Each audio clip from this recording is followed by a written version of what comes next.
ஆஸ்கல்மெண்டஸ் அப்படி ஆஸ்கல்மெண்டஸ் மாற்று முறையில உருளை புழுக்கள் என்று அழைக்கப்படக்கூடிய சொல்லக்கூடிய அந்த தொகுதி வந்து பார்க்க போறோம். ஆங்கிலத்துல வந்து பாத்தீங்கன்னா ரவுண்ட் வார்ம் அப்படின்னு சொல்லிட்டு சொல்லுவாங்க. சரி, இது ஏன் ரவுண்ட் வார்ம்ஸ் இருக்கு அப்படின்னு சொல்லிட்டு பார்த்தோன்னா, இதனுடைய குறுக்கோட்டு தோற்றத்துல வந்து பாத்தீங்கன்னா வட்ட வடிவமா இருக்குமா. சரியா, வட்ட வடிவமா இருக்கும். அதனால இதுக்கு வந்து உருளை புழுக்கள் அப்படின்னு சொல்லிட்டு பெயரிடப்பட்டிருக்கு. அந்த தொகுதியை நம்ம இன்னைக்கு பார்க்கலாம் வாங்க.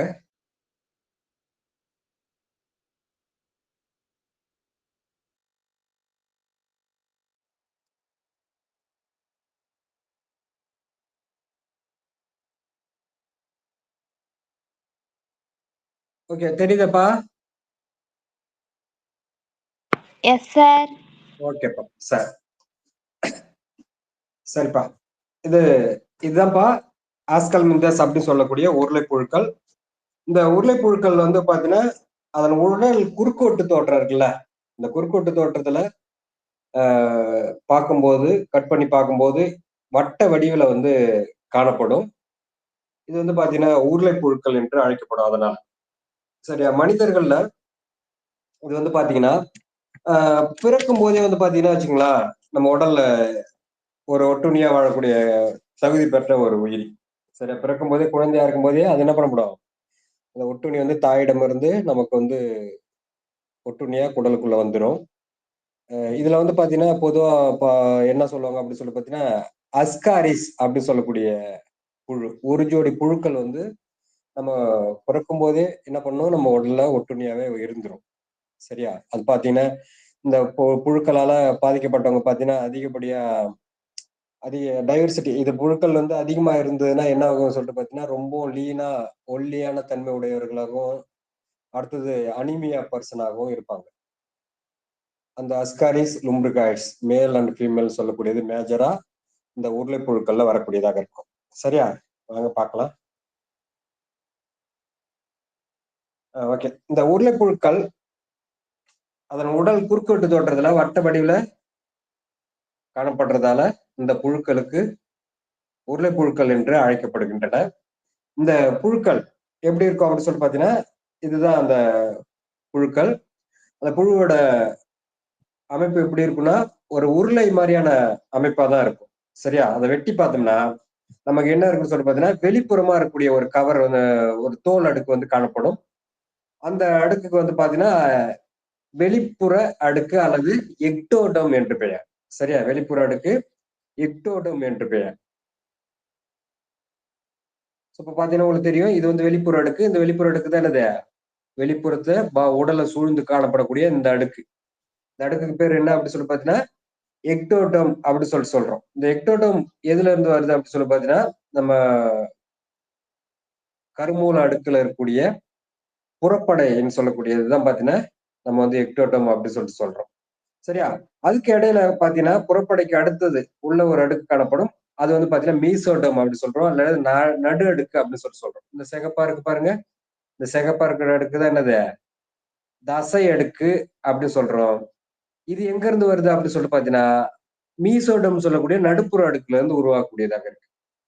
சரியா, அதுக்கு அடுத்தது அக அடுக்கு எங்க இருந்து வருது அப்படின்னு சொல்லிட்டு பாத்தீங்கன்னா இந்த டைஜஸ்டிவ் ட்ராக்ட்னு சொல்லக்கூடிய உணவு பாதை இருக்குல்ல, உணவு பாதை, அந்த உணவு பாதை எங்க இருந்து ஆர்ஜின் ஆகி வருது, எங்க இருந்து உருவாச்சு அப்படின்னு சொல்லி பாத்தீங்கன்னா கருமூல அடுக்குல இருந்து எண்டோடம்ல இருந்து உருவானது.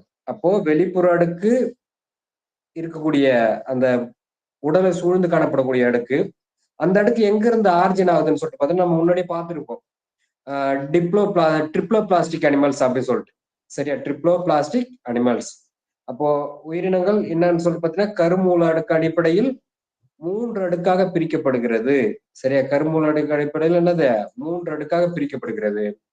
அதுதான் நம்ம என்ன சொல்றோம், ட்ரிப்ளோபிளாஸ்டிக் அனிமல்ஸ் அப்படின்னு சொல்லிட்டு சொல்றோம். சரியா, ட்ரிப்ளோபிளாஸ்டிக் அனிமல்ஸ் சொல்றோம். அப்போ இது என்னது, கருமூல அடுக்கு அடிப்படையில் இது வந்து எக்டோடோம், இது வந்து மீசோடோம் நடு அடுக்கு, இது வந்து எண்டோடோம். சரியா, எண்டோடோம் அப்படி சொல்றோம். அப்போ இதுல ஒவ்வொரு உயிரியும் பொதுவாக பாத்தீங்கன்னா நம்ம உடலை வெளிப்புறமா சூழ்ந்து காணப்படக்கூடிய கவர் பண்ணி இருக்கக்கூடிய பகுதி எல்லாமே எங்க இருந்து ஆர்ஜின் ஆகும், எங்க இருந்து உருவாகும் அப்படின்னு சொல்லிட்டு பாத்தீங்கன்னா வெளிப்புற அடுக்குல இருந்தா உருவாகும். இந்த கருமூல அடுக்குல இருக்குல்ல, இந்த கருமூல அடுக்குல வெளிப்புற அடுக்குல இருந்தா என்ன பண்ணப்படும், இந்த எக்டோடம் சொல்லக்கூடிய அந்த அடுக்குல தான் என்ன பண்ணப்படும், இந்த நம்மள மேல போர்த்தி காணப்படக்கூடிய அடுக்கு வந்து உருவாகும். அது வந்து உடல் கவர் பண்ணிருக்கிற, உடலை சூழ்ந்து இருக்கிற அடுக்கா நம்ம வந்து கன்சிடர் பண்றோம். அடுத்தது இந்த வெளிப்புற அடுக்குக்கும் உணவு குழலுக்கு இடைப்பட்ட பகுதியில இருக்கு பாருங்க, தசை பகுதி. அந்த பகுதியில என்ன பாத்தீங்கன்னா மசில் அடுக்கு அப்படின்னு சொல்றோம். இது எங்க இருந்து வரும் அப்படின்னு சொல்லி பாத்தீங்கன்னா இந்த மீசோடம் சொல்லக்கூடிய அடுக்குல இருந்து வரக்கூடிய இருக்கும், தசை அடுக்கு. அடுத்தது நம்ம வாய்க்குழில இருந்து அனஸ் வரைக்கும் போகக்கூடிய அந்த டியூபுலார் நேச்சர், குழல் வடிவ அமைப்பு இருக்குல்ல, அது எல்லாம் என்ன அப்படின்னு சொல்லிட்டு பாத்தீங்கன்னா டைஜஸ்டிவ் ட்ரக்ட் அப்படின்னுவோம், இல்லாட்டி உணவு குழல் அப்படின்னு சொல்லுவோம். ஸோ அது வந்து எங்க இருந்து வரும்னு சொல்லிட்டு பாத்தீங்கன்னா என்டோடம்ல இருந்து வரும். அப்போ கருமூல அடுக்கின் அடிப்படையில் இந்த உயிரிகளுடைய எல்லா உறுப்புகளும் எங்க இருந்து வருது, இந்த கருமூல அடுக்குல தான் ஆர்ஜின்ல தான் உருவாகிறது. சரி, அந்த அப்படி உருவாகும் போது ஒவ்வொன்றும் என்னது ஒரு ஒரு அடுக்குல இருந்து உருவாகக்கூடிய உறுப்பா இருக்கும். ஓகேவா? ஸோ அப்போ இந்த உயிரியானது என்ன இருக்குன்னு சொல்லிட்டு பாத்தீங்கன்னா வட்ட வடிவில் இருக்கும். உடலானது என்னது 3 அடுக்குகளை கொண்டதாக இருக்கும். ஓகேவா? ஸோ அப்புறம் இந்த உணவு குழலுக்கும் இதுக்கு இடையில, சரியா, உணவு குழலுக்கும் இது வந்து உணவு குழலுக்கும் இதுக்கு இடையில என்ன பண்ணப்படும், ஒரு குழி வந்து காணப்படும். சரியா? குழினா இது வந்து ஸ்டாண்டர்டா இருக்காது, நிலையா இருக்காது, பார்ஷியலி அக்கர்ட், கொஞ்ச காலம் தான் அந்த குழி வந்து காணப்படும். ஸோ அப்போ தன்னுடைய வாழ்நாள்ல உடற்குழியை ஒரு குறிப்பிட்ட ஸ்டேஜ் வரைக்கும், குறிப்பிட்ட நிலை வரைக்கும் ஒரு உயிரியானது உடற்குழியை பெற்றிருக்குமாயின் அவ்வகையான உயிரிகளுக்கு போலி உடற்குழி உடைய விலங்குகள் என்று பெயர். சரியா? அப்போ இந்த ஆஸ்கல் மிந்தஸ் சொல்லக்கூடிய உருளைப்புழுக்கள்லாம் என்னது, போலி உடற்குழி உடைய விலங்குகளாகும், அல்லது பொய்யான உடற்குழி கொண்ட விலங்குகளாகும். அதுக்கு ஆங்கிலத்துல சூடோ சீலோமேட்ஸ் அனிமல் அப்படி சொல்றோம். சூடோ சீலோமேட்ஸ் உங்களுக்கு வந்து இப்படியே கூட நேரடியாக கேட்கலாம், போலி உடற்குழின்னு கொடுக்காம சூடோ சீலோமேட்ஸ் அப்படி கேட்கலாம், போலி உடற்குழியுடைய விலங்குகள். சூடோ சீலோம்னா போலி உடற்குழி அப்படின்னு சொல்லிட்டு சொல்றோம். சீலோம்னா உடற்குழின்னு அர்த்தம், சூடோனா பொய்யான அர்த்தம். சரியா? சூடோ போலியா படிச்சிருப்பீங்க, இந்த எண்டமிபா இப்படி போட்டிருப்பீங்க, எண்டமிபா ஹிஸ்டோலைட்டிகா. அது என்ன பண்ணப்படும், சூடோ போடியான கால்கள், சூடோனா போலி, போலியான கால்களை உருவாக்கி கொள்ளும் தன்மை உடையது. அது போல இந்த ஆஸ்கல்மெந்தஸ் என்ன பண்ணும் அப்படின்னு சொல்லி பாத்தீங்கன்னா போலியான உடற்குழியை பெற்றிருக்கும். சரியா? பின்னாடி வரும், அதை பார்க்கலாம்.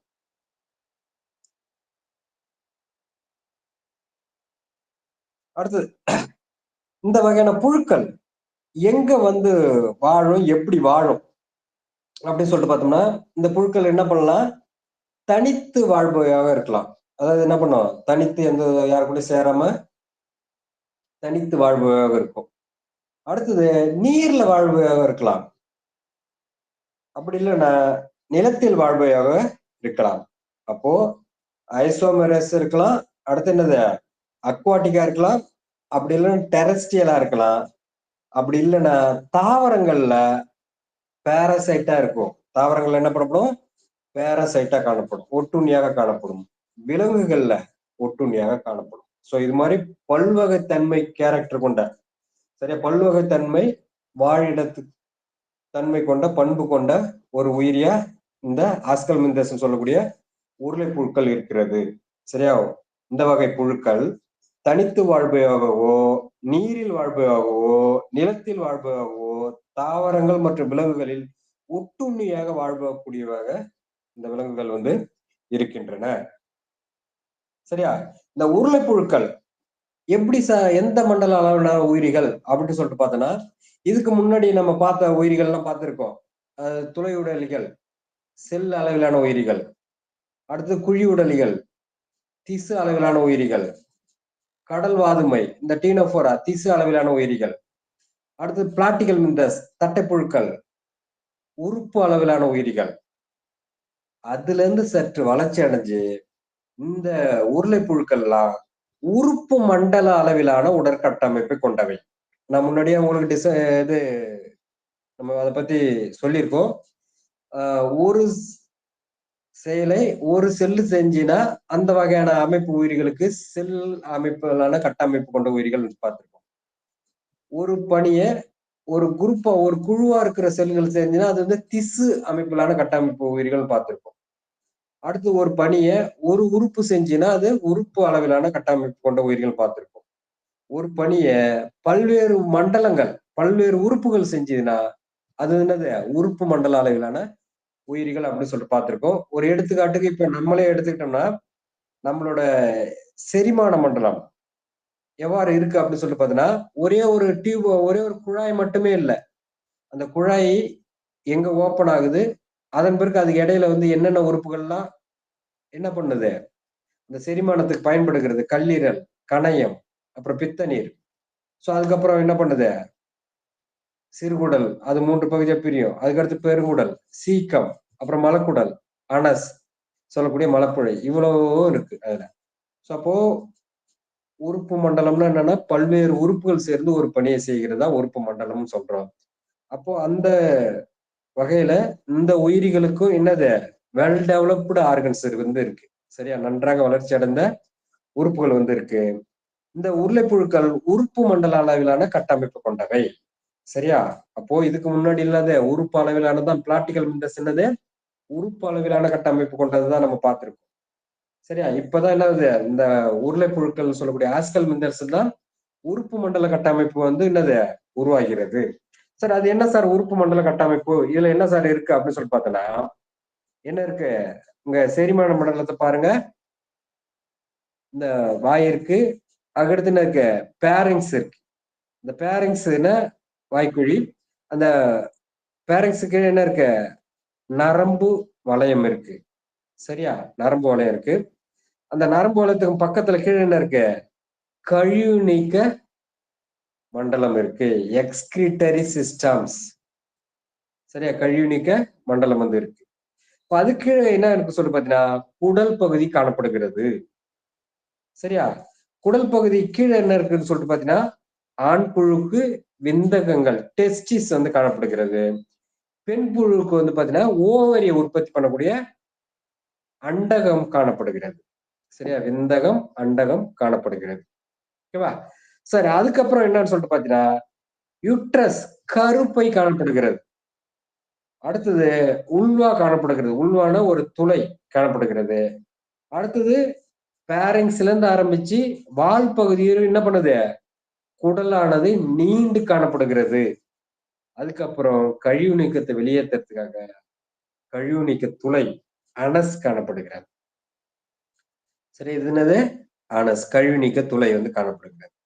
சோ இவ்வாறு பல்வேறு உறுப்புகளை தன்னகத்தே கொண்ட ஒரு உயிரி, அது உறுப்பு மண்டலம் எங்க இருந்து எந்த பைலத்திலிருந்து ஆரம்பிக்குது அப்படின்னு சொல்லிட்டு பாத்தீங்கன்னா இந்த ஆஸ்கல் மிந்தஸ்ல இருந்து உறுப்பு மண்டலம் வந்து ஆரம்பிக்கிறது. சரியா சார், அடுத்து இந்த உயிரிகள் எப்படி இருக்கும்னு சொல்லிட்டு பாத்தீங்கன்னா இந்த சிமெட்ரிக்கல் அடிப்படையில இந்த உயிரிகளை பார்த்தோன்னா இருபக்க சமச்சீர் உடையவை. சரியா, இருபக்க சமச்சீர் உடையவை. ஒரு உயிரிய இரண்டா போட்டு என்ன பண்ணோம், இரண்டா வச்சு நம்ம என்ன பண்ணோம், ஒரு உயிர் இப்படி இருக்குன்னா இது இரண்டா கட் பண்ணோம்னா இரு சம பாகங்களாக என்ன பண்ணும் பிரியும். அதான் இருபக்க சமச்சீர் உயிரி. ஒரே ஒரு நேர்கோட்டில் தான் பிரியும். இதுக்கு முன்னாடி அதை நம்ம என்ன பார்த்திருக்கோம், ஒரு மஸ்கா டொமஸ்டிகான்னு சொல்லக்கூடிய வீட்டு ஈய பார்த்திருக்கோம். அடுத்து கிராப் நண்டு வந்து பார்த்திருக்கோம். அதெல்லாம் இருபக்க சமச்சீருடையவை. மனிதனும் நம்ம என்ன பண்றோம் இருபக்க சமச்சீருடையதுதான். தலையில இருந்து அப்படி நம்ம அனசு வரைக்கும் நேரா போயிடுச்சோம்னா என்ன ஆகும், தலை பாதி, மார்பகம் பாதி, வயிறு பாதி, இன்னொரு கை, ஒரு கை ஒரு கால் ஒரு பாதி என்ன பண்ணலாம் பிரிக்கலாம். சோ அது மாதிரி என்னது இருபக்க சமச்சீருடையவை. ஓகேவா, அப்போ அந்த புழு என்ன பண்ணலாம் இரண்டாக பிளந்தோம் என்றா சரியா இரண்டு பாகமா என்ன பண்ணலாம் பிரிச்சிடலாம். சரியா, சரியா இரண்டு பாகமாக என்ன பண்ணலாம் பிரிக்கலாம். அதனால இது இருபக்க சமச்சீர் உடையவை. அடுத்தது கருமூல அடுக்கு அடிப்படையில் இந்த உயிரியானது என்ன அப்படின்னு சொல்லி பார்த்தீங்கன்னா மூவடுக்கு கொண்ட உயிரி. சரியா, முன்னாடியே பார்த்திருக்கோம் நம்ம மூவடுக்கு கொண்ட உயிரி எப்படி இருக்குன்னு சொல்லிட்டு பாத்தீங்கன்னா கருமுள் அடுக்குல என்ன பண்ணணும், புற அடுக்கு, அடுத்தது நடு அடுக்கு, அடுத்தது அக அடுக்கு. ஆங்கிலத்துல எக்டோடோம், மீசோடோம், எண்டோடோம். சரியா? இந்த அடுக்குல இருந்து என்ன பண்ணப்படும், உறுப்புகள் எல்லாம் உருவாகும். சரியா? கரு உருவாகும் போதே டிட்டர்மினேஷன்ன்ற ஒரு ப்ராசஸ் வந்து நடக்கும். அதில் தான் நம்ம என்ன பண்ணோம், இத்தனாவது இருக்கக்கூடிய செல்லு கண்ணா டெவலப் ஆகும், கண்ணாக வளர்ச்சி அடையும், நிர்ணயிக்கப்படும் அப்படின்னு சொல்லிட்டு இருக்கு அந்த ஸ்டடிலாம். அப்ப அந்த ஸ்டடி இருக்கிறது எங்க நிர்ணயிக்கப்படுது அப்படின்னு சொல்லி பாத்தீங்கன்னா, இந்த மூவடுக்கு கருக்கோளம். இந்த மூவடுக்கு கருக்கோளத்தில் தான் என்ன பண்ணுது, நிர்ணயிக்கப்படுகிறது. இதுல டிப்ளோபிளாஸ்டிக் அனிமலா இருக்கக்கூடிய ஈரடுக்கு கற்கோளம் இருக்குல்ல, அந்த உயிரிகள்ல ஈரடுக்கு கொண்ட கற்குலமா இருக்கக்கூடியதாக இருக்கும். சரியா? அடுத்தது இந்த உயிரியானது எந்த மாதிரியான உடற்குழி அமைப்பு பெற்றிருக்கு அப்படின்னு சொல்லி பார்த்தீங்கன்னா, வாழ்நாள்ல இந்த உயிரிகள் என்ன பண்ணும் அப்படின்னு சொல்லி பார்த்தீங்கன்னா, உடற்குழியை பெற்று காணப்படும். அது வந்து குறிப்பிட்ட ஸ்டேஜ், அதாவது ஜுவைனல் சொல்லக்கூடிய இளைஞர் ஸ்டேஜுக்கும் முன்னாடி ஸ்டேஜ் வரைக்கும் என்ன பண்ணப்படும், அந்த உடல்ல வந்து பாத்தீங்கன்னா உடற்குழியை பெற்று காணப்படும். சரியா? உடற்குழியை பெற்று காணப்படும். அது வந்து பாத்தீங்கன்னா வளர்ச்சி அடைந்த பிறகு அந்த உடற்குழியானது என்ன பண்ணும், மறைந்து விடும். அப்போ இந்த உயிரிகள் பொய்யான உடற்குழி கொண்ட விலங்குகளாகும்.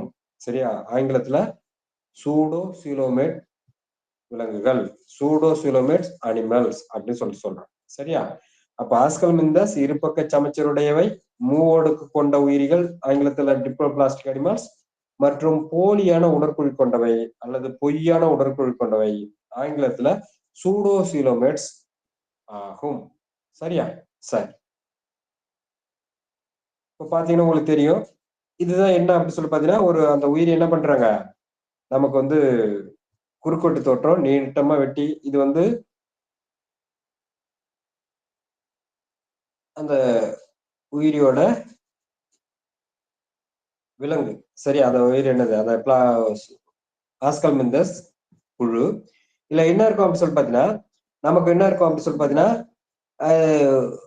உறுப்புகள் வெளிப்புறமா இருக்கிற உறுப்புகள் என்னது, எக்டோடம்ல இருந்து வரோம் அப்படின்னு சொல்லிட்டு சொல்லியிருப்போம். அடுத்தது இந்த இந்த தசை பகுதி இருக்கு பாரு, இது வந்து என்னது, நடு அடுக்கு மீசோடம்ல இருந்து வருதுன்னு உருவானது சொல்லியிருப்போம். அடுத்தது இந்த உணவு குழல் இருக்கு பாரு, கட்டு, இது வந்து என்னது, எண்டோடம் அப்படி சொல்லக்கூடிய அக அடுக்குல இருந்து வர்றதுன்னு சொல்லியிருப்போம். இந்த இடையில இருக்கு பாருங்க, இடையில இருக்கு பாருங்க இந்த குழிகள், இந்த குழி இருக்கு பாருங்க, இந்த இந்த ஒரு டியூப், இந்த ஒரு டியூப், இதெல்லாம் என்னது, சூடோசீல் அப்படின்னு சொல்லிட்டு சொல்றோம். சரி, அந்த இந்த எக்ஸ்டர்னல் உறுப்புகளுக்கு இடையில இருக்கக்கூடிய அந்த குழிகள் இருக்கு பாருங்க, அந்த குழிகள் தான் என்ன சொல்றோம், இந்த பகுதி எல்லாமே என்னன்னு சொல்றோம், சூடோசீல் அப்படின்னு சொல்றோம். இது வளர்ச்சி அடைய என்னன்னு சொல்லிட்டு பாத்தீங்கன்னா, இதுக்கு இடையில இருக்கக்கூடிய பகுதியில என்ன பண்ணப்படும், குழியே இல்லாம மறைஞ்சிடும். சரியா? அப்ப இடைப்பட்ட பகுதியில இடைப்பட்ட தன்னோட வளர்ச்சி காலத்துல ஒரு குறுகிய காலம் மட்டுமே உடற்குழியை பெற்று காணப்படக்கூடியது. அதனால போலியான உடற்குழியோட விலங்குகள் என்று நம்ம அழைக்கிறோம். சரியா? சரி. அடுத்தது என்னுடைய உணவு குழல், ஆங்கிலத்தில் அலிமெண்டரி கேனல் அப்படின்னு சொல்றோம். எப்படி இருக்கும் அப்படின்னு சொல்லி பாத்தீங்கன்னா, நன்கு வளர்ச்சி அடைந்த தசைநார்களான தொண்டைக்குழியையும் கொண்டு காணப்படக்கூடியதாக இருக்கும்.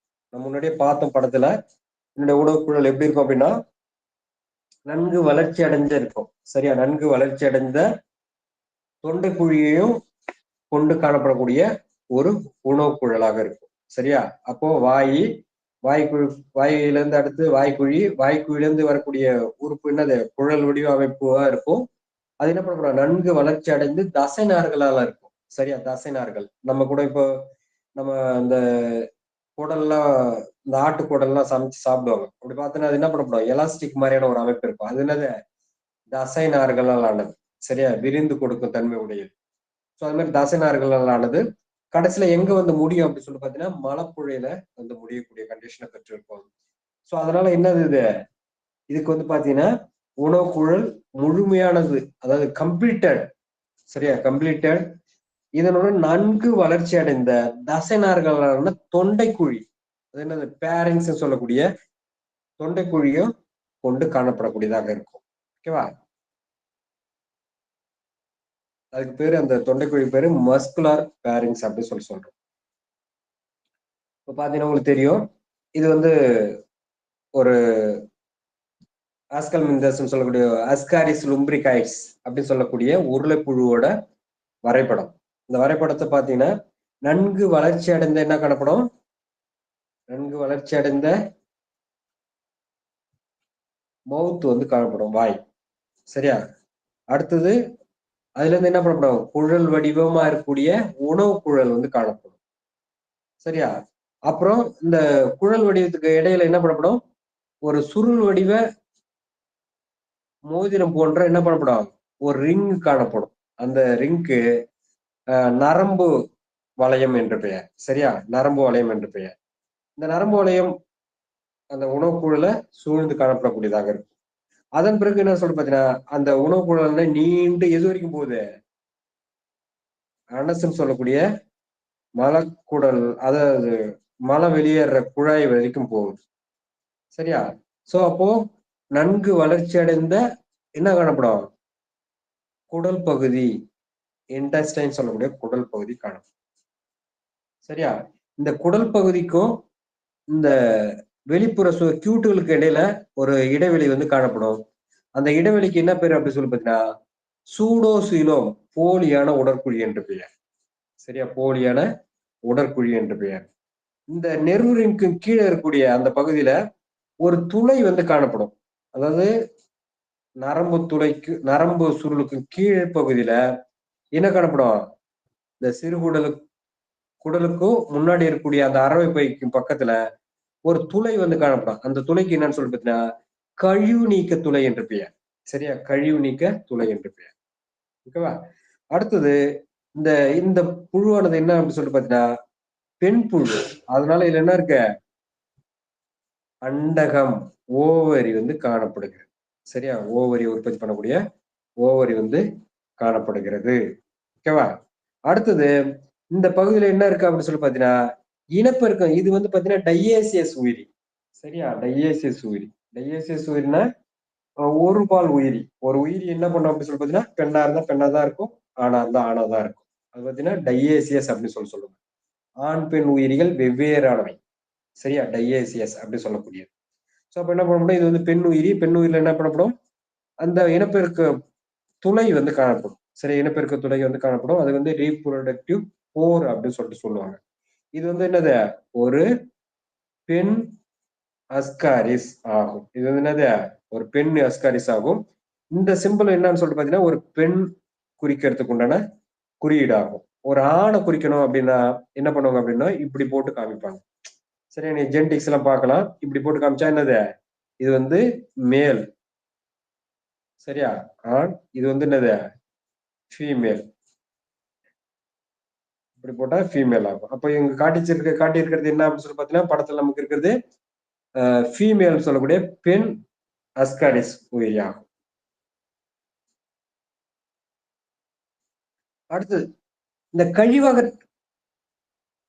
கழிவகற்று துளை இருக்குல்ல, அந்த துளை வழியாக உடற்குழியில் இருந்து உடற்கழிவுகள் ஒரு கழிவகற்று குழாய் மூலம் நீக்கப்படுகிறது.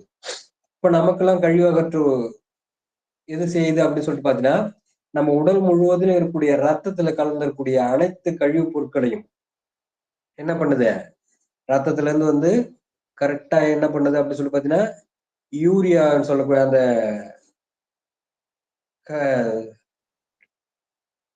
நெஃப்ரான். சரியா? சிறுநீரகத்துல சின்ன யூனிட்டா இருக்கக்கூடிய நெஃப்ரான் சொல்லக்கூடிய அந்த பகுதியில அந்த சிறுநீரகம் என்ன பண்ணுது, ஃபில்டர் பண்ணி கழிவை நம்ம நீக்கிறோம். ஆனா இந்த உயிரியல்ல உடற்குழியிலிருந்து உடற்கழிவுகள், அதாவது பிசியாலஜிக்கல் அப்படின்னு சொல்லக்கூடிய எக்ஸ்கிரிஷன் எல்லாமே இந்த கழிவகற்று குழாய் மூலம் என்ன பண்ணுது, நீக்கப்படுகிறது. நமக்கு வந்து பாத்தீங்கன்னா உடற்கழிவுகள் என்ன பண்ணுது, அந்த சிறுநீரகத்தின் மூலம் நீக்கப்பட்டு யூரின் வழியாக அந்த யூரின் போற வழியாக என்ன பண்ணுது, யூரினாக வெளியேற்றப்படுகிறது. சரியா? சோ அப்போ இப்ப இதை கூட கேட்கலாம், கழிவகற்று துளை வழியாக உடற்குழியிலிருந்து உடற்கழிவுகள் ஒரு கழிவகற்று குழாய் மூலம் வெளியேற்றப்படுகிறது. எந்த உயிரில் காணப்படுகிறது? இதுக்கு முன்னாடி இருந்த இதெல்லாம் என்னன்னு சொல்லிட்டு பாருங்க. அதுல வந்து பாத்தீங்கன்னா இந்த ஃபிளேம் செல்ஸ் அப்படின்னு சொல்லிட்டு பார்த்திருப்போம். இதுக்கு முன்னாடி என்ன பண்ணப்படும், ஃபிளேம் செல்ஸ். இந்த பிளாட்டிகல் மின்தேசில என்ன பண்ணப்படும்? ஃபிளேம் செல்ஸ் சொல்லக்கூடிய சுடர் செல்கள் வந்து கழிவை அகற்றுது அப்படின்னு சொல்லிட்டு தட்டைப்புழு உணவுகள்ல நம்ம பார்த்தோம். இப்போ இதுல என்னன்னு சொல்லிட்டு பாத்தீங்கன்னா, கழிவு அகற்று எக்ஸ்கிரிட்டரி போர்ஸ் வழியாக என்ன பண்ணுது? இந்த கழிவுகள்லாம் வெளியேற்றப்படுகிறது. அப்ப இதோட கொஞ்சம் அட்வான்ஸா இதுல வந்து இருக்கு. சரியா? அடுத்தது இதுல வந்து பாத்தீங்கன்னா, உயிரிகள் எவ்வாறு இருக்கும் அப்படின்னு சொல்லி பாத்தீங்கன்னா, ஆண் பெண் உயிரிகள் வந்து வெவ்வேறான உயிரிகளாக இருக்கும். எப்படி மனிதர்கள், விலங்குகள், வளர்ச்சி அடைந்த விலங்குகள்லாம் ஆண் பெண் உயிரிகள் வந்து தனித்தனியா இருக்கும். அது போலவே என்ன காணப்படும்? இதுலயும் என்ன காணப்படும்? உயிரிகள் வந்து வெவ்வேறாக இருக்கக்கூடியதாக இருக்கும். சரியா? அதுக்கு பேரு என்ன அப்படி சொல்லி பாத்தீங்கன்னா, டையேசியஸ் அப்படி சொல்லுவோம். டையேசியஸ். ஒரு பால் உயிரி. சரியா? டையேசியஸ்னா என்னடா டை குடுத்திருக்காங்க, டைனாவே 2 தானே அப்படின்னா, 2 என்னது? தனித்தனியான உறுப்புகளை பெற்றிருக்கோம். சரியா? இப்ப மனிதர்கள்ல ஆண், பெண் தனியா இருக்க மாரி, இந்த பிளாட்டிகல் இந்த ஆஸ்கல் மெண்டஸ்ல என்ன பண்ணப்படும்? ஆண், பெண் உயிரிகள் என்ன பண்ணப்படும்? தனித்தனி உயிரிகளாக இருக்கும். அதான் பாத்தீங்கன்னா, ஒரு பால் உயிரிகள் அப்படின்னு சொல்றோம். டையேசியஸ் அப்படின்னு சொல்றோம். சரியா? இப்ப இதுக்கு முன்னாடி பார்த்த உயிரிகள்லாம் என்ன பண்ணப்படும்? மோனோசியஸ் அப்படின்னு பார்த்தோம். மோனோசியஸ்னா ஒரு உயிரிலேயே என்ன பண்ணப்படும்? ஆண்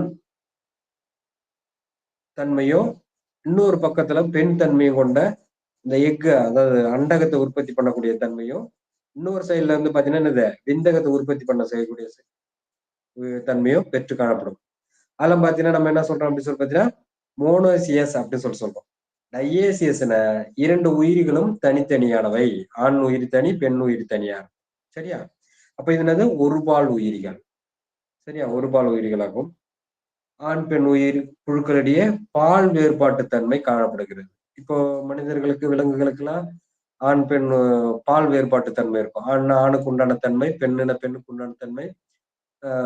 செக்ஷுவல் கேரக்டர், செக்ஷுவல் ஆர்கன்ஸ் சொல்லக்கூடிய பால் இன உறுப்புகள், பால் இன பண்புகள்லாம் நமக்கு பெற்று காணப்படும் விலங்குகள்ல. அது போலவே இந்த உயிரிகளும் என்ன பண்ண சொல்லிட்டு பாத்தீங்கன்னா, பால் பண்புகள்ல வேறுபட்டு காணப்படக்கூடியதாக இருக்கு. ஓகேவா? சரி. அது எப்படி இருக்கும் அப்படின்னு சொல்லி பாத்தீங்கன்னா, இந்த உயிரிகளை பாத்தீங்கன்னா இப்ப உங்களுக்கு தெரியும். எப்படி இருக்கும்? ஆண் உயிரி பெண் உயிரியை விட சற்று என்ன பண்ணப்படும்? மெல்லியதாக காணப்படும். ஆண் உயிரி என்ன பண்ணப்படும்? இது வந்து ஆண். இது வந்து என்னது? ஆண் உயிரி. அத பாருங்க, அந்த பூச்சியில பார்க்கும்போதே உங்களுக்கு தெரியும். எப்படி இருக்கும்? சற்று மெல்லியதாக காணப்படக்கூடியதாக இருக்கும். ஆனா பெண் உயிரி பாருங்க, இது என்ன பண்ணப்படும்? என்ன காணப்படும்? கொஞ்சம் தடிமனாக இருக்கக்கூடியதாக இருக்கும். சரியா? அடுத்தது அதுக்கே உரித்தான 2க்குமே என்ன பண்ணப்படும்? வெவ்வேறு தன்மை இருக்கணும்ல. அப்போ ஆண் தன்மைக்கு உண்டான விந்தகம் காணப்படுகிறது. அடுத்தது கோப்லோட்ரி, அதான் இனப்பெருக்கம் செய்யறதுக்கு உண்டான ஸ்பிக்யூல்ஸ் காணப்படுகிறது. சரியா? அடுத்தது விந்து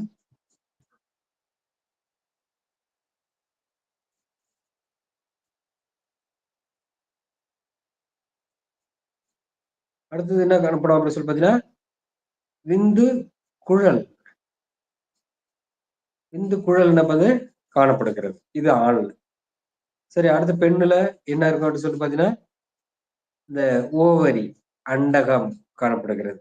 அடுத்தது யுட்ரஸ், கருப்பை காணப்படுகிறது.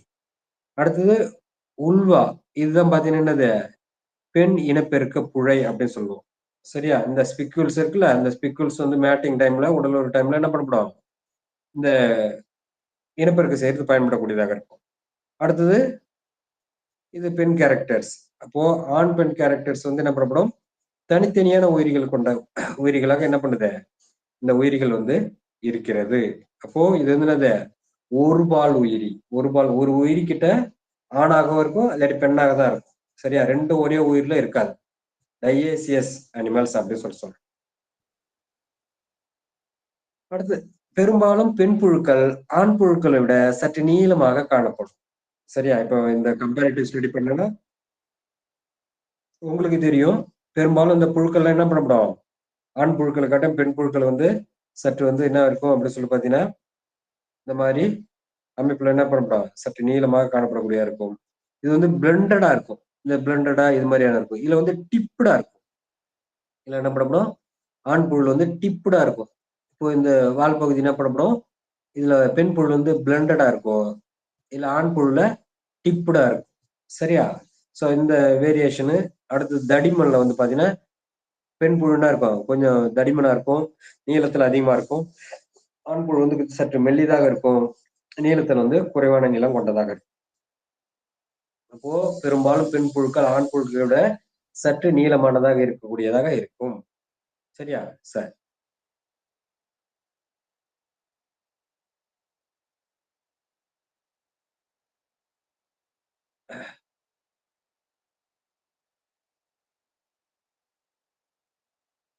ஓ.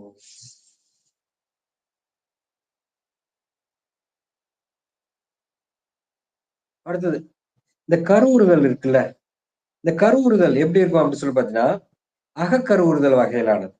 சரியா? அகக்கருவுறுதல் வகையிலானது. பொதுவா இந்த அகக்கருவுறுதல் தான் எதுல அதிகமா காணப்படும் அப்படின்னு சொல்லி பாத்தீங்கன்னா, இந்த டையேசியஸ் விலங்குகள்ல காணப்படும். சரியா? அதாவது டையேசியஸ்னா ஆண் பெண் உயிரிகள் தனித்தனியானவை, ஒருபால் உயிரி. சரியா? ஆண் இருக்குன்னா ஆண் தன்மை மட்டும் உண்டான இது இருக்கும்.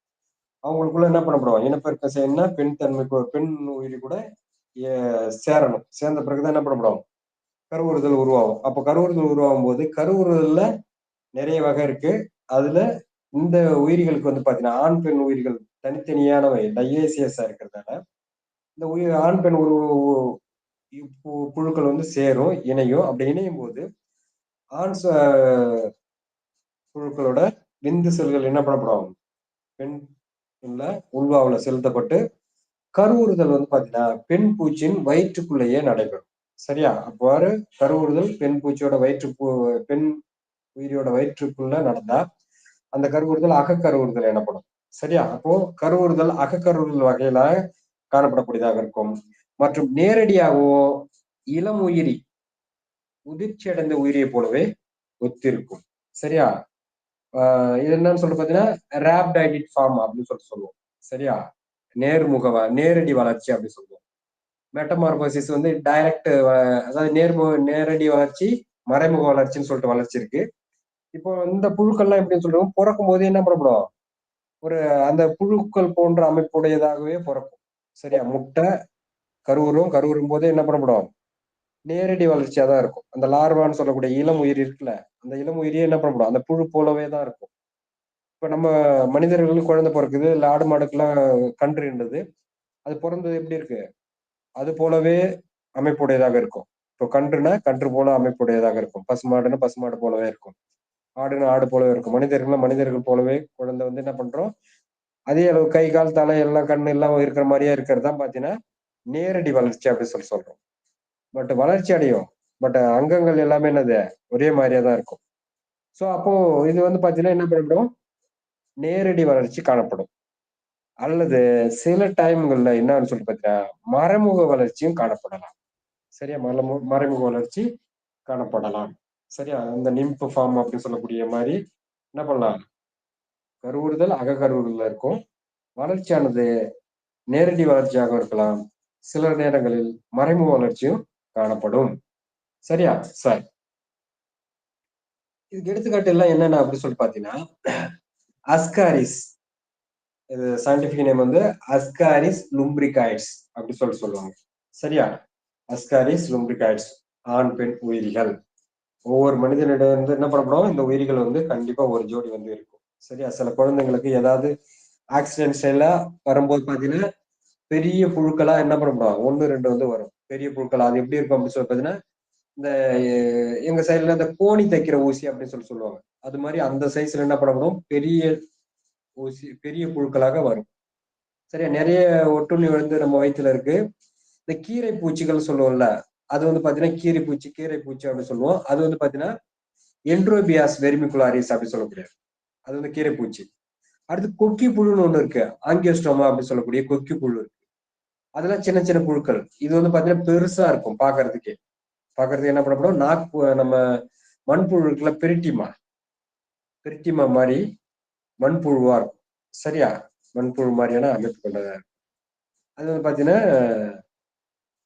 அஸ்காரிஸ், தமிழ்ல வந்து உருளைப்புழுன்னு சொல்லுவோம், ஆங்கிலத்துல வந்து என்னது ஜென்ரல் நேம் வந்து காமனா அழைக்கிற நேம் ரவுண்ட் வார்ம் அப்படின்னு சொல்லிட்டு சொல்லுவாங்க. ரவுண்ட் வார்ம் அப்படின்னு சொல்லிட்டு சொல்லுவாங்க. அடுத்தது யானைக்காலை உருவாக்கக்கூடிய புழு. இது வந்து ஃபைலேரியல் வார்ம் அப்படின்னு சொல்லிட்டு சொல்லுவோம். அதுக்கு சயின்டிபிக் நேம் என்னன்னா உச்சரியா பான்கிராஃப்டி. உச்சரியா பான்கிராஃப்டி அப்படி சொல்லி சொல்றோம். அந்த புழு என்ன அப்படின்னு சொல்லி பார்த்தீங்கன்னா இந்த உருளைப்புழு வகையை சார்ந்த நெமட்டோட்ஸ்.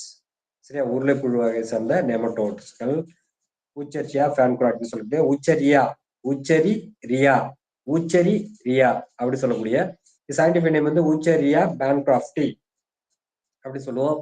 இது என்ன பண்ணும் அப்படி சொல்லி பார்த்தீங்கன்னா ஒரு கொசுவால, அதாவது கியூலஸ் கியூன்கிவேசியட்டஸ் மான்சனாய்ட் அப்படின்ற போன்ற கொசுக்களால என்ன பண்ணப்படும், இந்த யானைக்கால் நோய் பரவும் பொதுவா. சரியா, யானைக்கால் நோய் பரவும் ஒரு ஏரியாவெல்லாம் இருந்தீங்கன்னா அவங்க உங்களுக்கு வந்து பாத்தீங்கன்னா 6 months ஒன்ஸ் என்ன பண்ணுவாங்க, டேப்லெட் வந்து கொடுப்பாங்க. அல்பெண்டாசோல் டேப்லெட் வந்து கொடுப்பாங்க. அவங்க வந்து பாத்தீங்கன்னா அவங்களுக்கே தெரியாது. அந்த ஏரியா வந்து பாத்தீங்கன்னா என்ன பண்ணுவோம், primary health centre, medical department, மருத்துவத்துறையில என்ன பண்ணுவாங்க 3 months 4 months வந்து ஒன்ஸ் வந்து என்ன பண்ணுவாங்க, மானிட்டர் பண்ணிக்கிட்டே இருப்பாங்க. அடிக்கடி அந்த ஏரியாவில் என்ன பண்ணுவாங்க, பிளட் செக்அப் பண்ணுவாங்க. சரி, அந்த ஊச்சரியா ஃபன்கிராஃப்டி வந்து ஊச்சரியா ஃபன்கிராஃப்டி யாருக்காவது பாதிப்படைஞ்சிருக்காங்களா? அது வந்து பாத்தீங்கன்னா எண்டமிக் டிசீஸ் அப்படி சொல்லுவாங்க. Endemic disease. எண்டமிக்னா ஒரு நோய் தொற்றுடையவர் நிலையான ஒரு இடத்தில் இருப்பவர் பாத்தீங்கன்னா எண்டமிக் அப்படி சொல்லுவோம். எபிடமிக்னா இப்ப சீசன் மாறுது பாருங்க. மழை காலத்துல இருந்து பனிக்காலம் மாறும்போது என்ன இருக்கு, எல்லாருக்கும் இந்த ரினோ வைரஸ் வந்து கோல்டு வந்துடும். எல்லாருக்கும் கோல்டு, இந்த குளிர் ஜுரம், சளி பிடிச்சிக்கிறது, அது மாதிரியான ஃபீவர் வர்றது, இது மாதிரியான வந்துடும். இதுல பாத்தீங்கன்னா எபிடமிக் டிசீஸ் அப்பப்போ வரும், அப்பப்போ போயிடும். இந்த கொரோனா மாதிரி வர்றது பாத்தீங்கன்னா பேண்டமிக் அப்படி சொல்லுவாங்க. உலகம் முழுவதும் உலகளாவிய பெரிய தாக்கத்தை ஏற்படுத்தக்கூடிய நோய்கள் பேண்டமிக் அப்படி சொல்லக்கூடியது. அப்போ இந்த என்டமிக் சொல்லக்கூடிய இந்த டிசீஸ் அக்கரிங் கான்ஸ்டன்ட்லி, அதாவது நிலையான ஒரு இடத்துல இருக்கக்கூடிய ஒரு நோய்கள். அந்த நோயை உண்டு பண்ணக்கூடியது பாத்தீங்கன்னா இந்த ஊச்சரியா யானைக்கால் ஒட்டுண்ணி புழு. அதுவும் எதுல வரும் அப்படின்னு சொல்லி பாத்தீங்கன்னா இந்த உருளைப்புழுல வரக்கூடியதாக இருக்கும். சரியா, அடுத்தது ஆங்கலைஸ்டோமா. ஆங்கலைஸ்டோமா இதான் பாத்தீங்கன்னா கொக்கி புழு அப்படின்னு சொல்றோம். இது ஒண்ணு மனிதர்ல ஒட்டுண்ணியா, குடல் பகுதியில ஒட்டுண்ணியா வாழக்கூடிய ஒரு புழு. இது மட்டும் இல்லாம நமக்கு என்ன இருக்கு, இதுக்கு முன்னாடி பார்த்த பிளாட்டிக்கல் மினரல்ஸ்ல இருக்கக்கூடிய நாடா புழு வந்து இருக்கு. அப்புறம் கல்லீரல் புழு வந்து பாத்தீங்கன்னா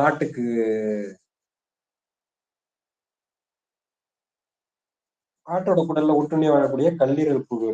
அது எல்லாமே என்ன அப்படின்னு சொல்லி பாத்தீங்கன்னா அது பிளாட்டிக்கல் மினரல்ஸ்ல வரும்.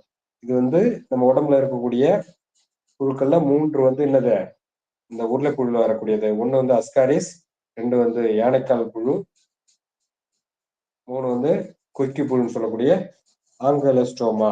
அடுத்தது இந்த புழு தான் நம்ம அந்த அஸ்காரிஸ் புழு. சரியா, இப்படிதான் இருக்கும். ஒரு ஜோடி புழுக்கள், பெண் புழுக்கள் வந்து ஆண் புழுக்களோட தடிமனாக காணப்படும். இது வந்து அஸ்காரிஸ் லும்பிரிகாய்ட்ஸ் என்ற புழுக்கள். ஆண் பெண் உயிரிகள் தனித்தனியானவை. ஓகேவா சார்?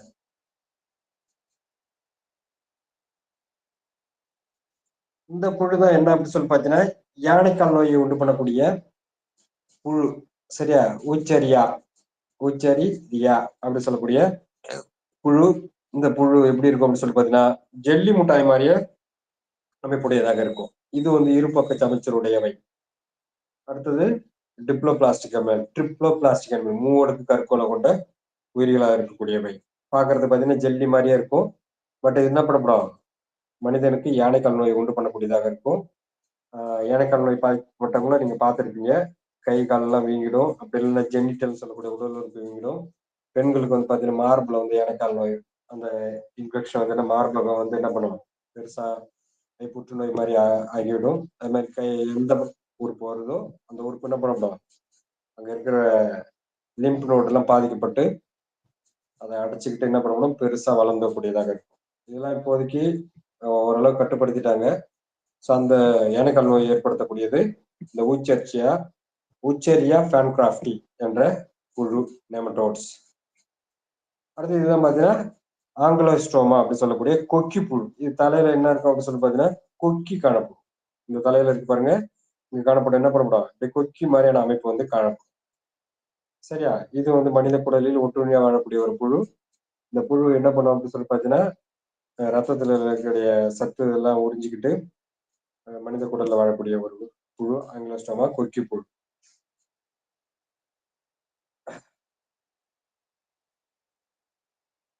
அடுத்தது இதுக்கு எடுத்துக்காட்டுகள்லாம் என்னென்ன இருக்கு அப்படின்னு சொல்லி பார்த்தோம்னா, சாரி இதுக்கு முன்னாடி இதுதான் பார்த்தீங்கன்னா என்சிஆர்டில கொடுத்திருக்கக்கூடிய படம். சரியா? என்சிஆர்டி புக்ல கொடுத்திருக்கக்கூடிய படம் வந்து பார்த்தீங்கன்னா, இந்த ஆண் பெண் ஆஸ்கல்மிந்தஸ் உருளைப்புழுவோட படம். இதையும் பார்த்து வச்சுங்க. படம் கொடுத்து கூட என்ன பண்ணலாம், சில டைம்ஸ் வந்து கேள்விகள் வந்து கேட்கப்படலாம். இது எடுத்துக்காட்டு என்னென்னலாம் கொடுத்திருக்காங்க அப்படின்னு சொல்லி பார்த்தீங்கன்னா, நீரிஸ் கொடுத்திருக்காங்க. சரியா? நீரிஸ் என்பது ஒண்ணுமில்ல, ஒரு கடல் வாழ் உயிரி. கடல்ல கரையில வாழக்கூடிய ஒரு உயிரி. அது என்னது, உருளைப்புழுக்கள்ல வரக்கூடியது. அடுத்து இதுல பாத்தீங்கன்னா பேரப்போடியா அப்படி இருக்கும். போலிகால்கள் கொண்டது நீரிஸ். அந்த பேரப்போடியா, நீரிஸ் பேரப்போடியா அப்படின்னு சொல்லுவாங்க. ஸோ அது மாதிரியான கொண்ட ஒரு புழு இனம் தான் நீரிஸ் அப்படி சொல்றோம். அடுத்து பெரிட்டிமா. இது வந்து பாத்தீங்கன்னா மண்புழு. இந்த மண்புழு எப்படி இருக்கும் சொல்லிட்டு பாத்தீங்கன்னா, இந்த மூவடுக்கு கொண்ட உயிரியா தான் இருக்கும். உருளைப்புழுக்கள் போலதான் இருக்கும். இந்த மண்புழு நீங்க பார்த்திருப்பீங்க. மண்புழு வந்து அதனுடைய செயலின் அடிப்படையில் என்ன பண்ணப்படும், உணவின் அடிப்படையில 3 வகை பிரிக்கப்படும். எபிஜிக், எண்டோஜிக், அனிசிக் அப்படி சொல்லக்கூடியது பிரிக்கப்படும். சரியா? சோ அதெல்லாம் அந்த மண்புழு நடத்தும்போது நடத்துறேன். சோ மண்புழு வந்து என்னது, இந்த உருளைப்புழு வகையை சார்ந்ததாகும். அடுத்தது ஹிரிடின் ஏரியா. இது என்ன அப்படின்னு சொல்லி பாத்தீங்கன்னா, நீங்க எங்கேயாவது சுற்றுலா தலங்கள் போனா மலைவாழ் தலங்கள்ல இந்த தண்ணீரை வந்து நீர்வீழ்ச்சியில வந்து குளிப்பீங்க. அப்படி குளிக்கும் போது பாத்தீங்கன்னா அந்த நீர்வீழ்ச்சியில இருந்து என்ன பண்ணப்படும், அட்டை வந்து ஒட்டிக்கும். இந்த அந்நியன் படம் பார்த்திருப்பீங்க, அப்புறம் நிறைய படத்தெல்லாம் பார்த்திருப்பீங்க. அந்த அட்டை, அந்த அட்டை என்ன பண்ணப்படும், ஒட்டிக்கிட்டு நம்ம கூடயே வரும். கூடயே வந்து ஏதாவது என்ன பண்ணுவோம், ஒட்டி ரத்தத்தை குடிச்சுக்கிட்டே இருக்கும். அந்த ரத்த உறிஞ்ச அட்டை தான் பாத்தீங்கன்னா ஹிரினேரியா. அதுவும் என்ன அப்படின்னு சொல்லி பாத்தீங்கன்னா, நமக்கு வந்து இதுக்குண்டான எடுத்துக்காட்டு. சரியா? இந்த படம் தான் நீரிஸ் அப்படின்னு சொல்லக்கூடியது. இது எப்படி இருக்கும் அப்படின்னு சொல்லி பாத்தீங்கன்னா, இந்த இதெல்லாம் என்னது, போலிக்கால்களை கொண்டது. இந்த இதெல்லாம் என்னது, போலிக்கால்கள் கொண்டது. நீரிஸ் பேரப்போடியானும். பேரான கால்கள், போடியான போலி கால்கள் கொண்டது. கால் என்னது, வளர்ச்சி அடையாம அதுல உள்ள நீட்சிகள் மூலம் நீஞ்சக்கூடியதாக இருக்கும். சரியா? பாக்குறதுக்கு வெளியில இருந்து பாக்குறதுக்கு இந்த பூரான் போன்ற மில்லிபெட்ஸ் போன்ற அமைப்பு பெற்றிருந்தாலும் அது என்னது, கால்களாக இருக்காது.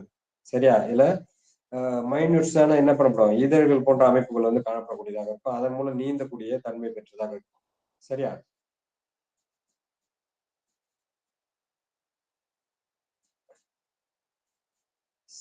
சார், இது வரைக்கும் நம்ம என்ன பார்த்திருக்கோம் அப்படின்னு சொல்லி பாத்தீங்கன்னா,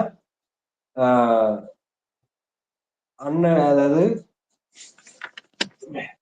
ஆஸ்கல்மிந்தஸ் சொல்ற உருளை புழுக்களை வந்து பார்த்திருக்கோம். சரி, அடுத்து நம்ம என்ன பார்க்கலாம் அப்படின்னு சொல்லி பார்த்தோம்னா,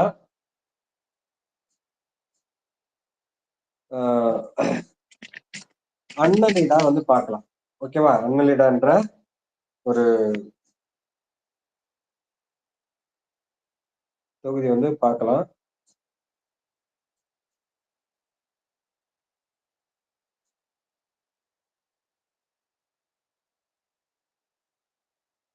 இது வந்து அதுக்கு அடுத்த தொகுதி. சரியா? அன்னலிடா என்பது அதுக்கு அடுத்த தொகுதி. அதாவது உருளை புழுக்களுக்கு அடுத்தது வலைதசை புழுக்கள். சரியா? வலைதசை புழுக்கள். வலைதசை புழுக்கள் என்ன அப்படின்னு சொல்லி பாத்தீங்கன்னா, நீர்ல இருக்கும். அப்படி இல்லைன்னா ஈரமான பகுதியில் இருக்கலாம். தனித்து வாழக்கூடிய தகவல் பெறலாம். அடுத்து மட்குகளை சாப்பிடலாம். அடுத்து என்ன பண்ணலாம், கரிம மண்களை சாப்பிடலாம். சோ இது மாதிரி எண்ணற்ற பண்புகளை கொண்ட ஒரு தொகுதி தான் இந்த வலைதேச புழுக்கள் அப்படின்னு சாரி, வலைதேச புழுக்கள் சொல்லக்கூடிய மண்புழு. சோ இதுல வந்து பாத்தீங்கன்னா உடல் எப்படி இருக்கும் அப்படின்னு சொல்லி பாத்தீங்கன்னா, தசை கண்டங்களால ஆயிருக்கும். செக்மெண்டட் வேர்ம் அப்படின்னு சொல்றோம். வலைதசை என்ன பண்ணப்படும், செக்மெண்டடா இருக்கும். சரியா? இதுக்கு முன்னாடி பார்த்த அந்த பிளாட்டிகல் மிந்தஸ்ல இருக்கிறது என்ன பண்ணுறது, செக்மெண்டா இருக்காது. இது வந்து பாத்தீங்கன்னா செக்மெண்டட் தசைகள் கொண்ட ஒரு புழுக்களாக என்ன பண்ணும், இது இருக்கும். சரியா, பார்க்கலாம். இந்த புழுக்கள் என்ன பண்ணும் அப்படின்னு சொல்லி பாத்தீங்கன்னா, நீர்ல வாழக்கூடியதாக இருக்கும், அப்படி இல்லைன்னா நிலத்துல வாழதாக இருக்கும். Both terrestrial and aquatic. So அக்வாட்டிக்ல என்ன எப்படி இருக்கும் சொல்லி பாத்தீங்கன்னா, நீர்ல வாழக்கூடிய நன்னீர்ல இருக்கு, கடல் நீர் இருக்கு. ரெண்டுலயுமே என்ன காணப்படும், இந்த புழுக்கள் வந்து காணப்படும். சரியா, வலைதசை புழுக்கள். ஓகே, வலைதசை புழுக்கள் வந்து பாத்தீங்கன்னா நன்னீர்லையும் காணப்படும், கடல் நீர்லையும் காணப்படும், நிலத்துல வாழறதும் தன்மை பெற்றதாக இருக்கும். சரி, இது வந்து எப்படி இருக்கும் அப்படின்னு சொல்லி பாத்தீங்கன்னா, தனித்து வாழக்கூடியதா இருக்கும். சில சமயங்கள்ல பேராசைட்டிக் கண்டிஷன், ஒட்டுண்ணியாக வாழும். சில சமயங்கள்ல தனித்து மோஸ்ட் ப்ராபபிளி என்ன பண்ணப்படும், தனித்து வாழும். அப்படி இல்லைன்னா என்ன பண்ணப்படும், ஒட்டுண்ணியாக வாழக்கூடிய தகவமைப்பு பெற்றதாக காணப்படும். உறுப்பு மண்டல அளவிலான உயிரிகள். சரியா, இதன் பிறகு வர பயிலங்கள் எல்லாமே என்னது, எல்லாமே உறுப்பு மண்டல அளவிலான உயிரிகள் தான் நம்ம வந்து பார்க்க போறோம். அப்போ உறுப்பு மண்டல அளவிலான உயிரிகள் இவை. அப்புறம் உடலானது எப்படி இருக்கும் சொல்லி பார்த்தீங்கன்னா, இருபக்க சமச்சீருடையவை. இந்த மண்புழு எடுத்து, இந்த மண்புழு இருக்குல்ல, இந்த மண்புழு எடுத்து இப்படி இதுல இருந்து இப்படியே ரெண்டா கட் பண்ணி என்ன பண்ணலாம், இப்படி வெட்டணும்னா இருபக்க சமச்சீரா பிரிச்சிரும். சரியா, அந்த பக்கம் பாதி இந்த பக்கம் பாதியா பிரிச்சிரும். அப்போ உடலோட ஒரு அச்சில், ஒரு மைய அச்சில் அந்த உயிரை இரண்டாக வெட்டும் போது இரு சம பாகங்களாக பிரிக்கக்கூடிய தன்மை இருக்கும். அததான் நம்ம என்ன சொல்றோம், இருபக்க சமச்சீருடைய உயிரிகள் அப்படி சொல்றோம். அப்ப என்ன காணப்படும், இது வந்து என்னது, இருபக்க சமச்சீருடைய உயிரிகளாகும். சரியா? சோ இந்த படம் என்ன பண்ணுது அப்படி சொல்லி பாத்தீங்கன்னா, இந்த nervous system of the annelids. So அப்ப என்ன காணப்படும், இது வந்து உறுப்பு மண்டல அளவிலான உயிர்கள் சொல்லி சொன்னோம். அப்போ இதனுடைய நரம்பு மண்டலம் எப்படி இருக்கும் அப்படின்னு சொல்லி பாத்தீங்கன்னா, இது வந்து வலைதசை புழுக்கள் அப்படின்னு சொல்றோம். செக்மெண்டட். இதெல்லாம் என்னது, ஒரு ஒரு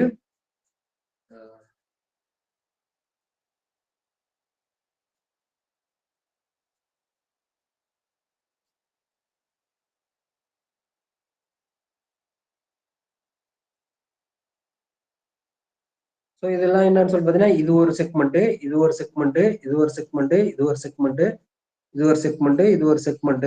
அப்படியே செக்மெண்டா என்ன இருக்கும், அப்படியே ரிங்கா இருக்கும் தசைகள் எல்லாம்.